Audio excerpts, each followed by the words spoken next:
Hi everybody, welcome to Venky's thoughts. నేను మీ Venkat మన్నెపుల. IPL చూసేందుకు సిద్ధమవుతున్నారా? ఏర్పాట్లు రెడీ చేసుకుంటున్నారా? అయితే నేను మిమ్మల్ని ఓ ప్రశ్న అడుగుతా. ఈసారి ఐపీఎల్లో మీరు ఏ టీంకు సపోర్ట్ చేస్తున్నారు? అదేం పిచ్చి ప్రశ్న, అలా అడుగుతున్నారని అనకండి. నా ప్రశ్నలో ఒక కారణం ఉంది. సాధారణంగా మనం తెలుగు ప్రజలు సన్ రైజర్స్ హైదరాబాద్ అనే టీంకు ఇంతవరకు మనం సపోర్ట్ చేస్తూ వస్తున్నాం. కానీ ఈసారి ఆ పరిస్థితి దాదాపు ఉండకపోవచ్చు.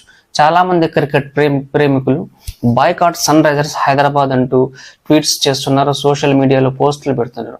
ఒక్క తెలుగు ప్రేక్షకులే కాదు, దేశవ్యాప్తంగా ఉన్న క్రికెట్ ప్రేమికులు సన్ రైజర్స్ హైదరాబాద్ను బాయ్కాట్ చేద్దామని సోషల్ మీడియాలో పెడుతున్నారు. ఎందువల్ల అంటే బికాస్ ఆఫ్ కావ్య మారన్. ఈమె ఏం చేసింది అంటే ఒక పాకిస్తాన్ క్రికెటర్ను తన టీంలోకి హైర్ చేసుకుంది. ఐపీఎల్లో కాదులేండి, వేరే టీంలోకి అనమాట.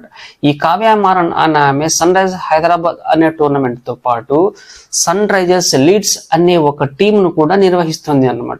ఈ సన్ రైజర్స్ లీడ్స్ అనే టీము ఇంగ్లాండ్లో క్రికెట్ టోర్నమెంట్స్ ఆడుతుంది.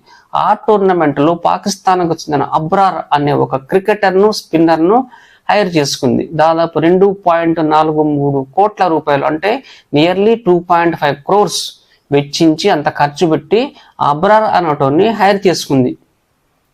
అయితే ఈ హైర్ చేసుకోవడం వల్ల దేశవ్యాప్తంగా కావ్య మారన్ మీద అందరూ దేశంలో ఉన్న ప్రతి ఒక్కరూ ఆమె విమర్శించడం మొదలు పెట్టారు. గవాస్కర్ అయితే డైరెక్ట్గా ఏకి పారేశాడు అనమాట. పాకిస్తాన్ క్రికెటర్లను డబ్బులు పెట్టుకుంటే వాళ్ళు ఆ దేశానికి పన్ను కడితే ఆ దేశం వల్ల తిరిగి మరి ఆయుధాలు కొనుగోలు చేసి మన మీదకి మళ్ళీ దాడులు చేయడానికి వస్తారని గవాస్కర్ డైరెక్ట్ గానే అనేశాడు. సో ఆ తర్వాత సోషల్ మీడియాలో స్టార్ట్ అయిపోయింది boycott Kavya Maran, boycott SRH అనే టీం పేరిట మొదలైపోయింది. అయితే ఇప్పటిదాకా ఇంకా కావ్య మారన్ ఈ విషయానికి సంబంధించి ఆమె ఏమీ మాట్లాడలేదు. 2008 సంవత్సరం నుంచి మన ఇండియాలో జరిగే ఐపీఎల్ టోర్నమెంట్లకు మనం పాకిస్తాన్ ప్లేయర్స్ ను ఆడించటం లేదు.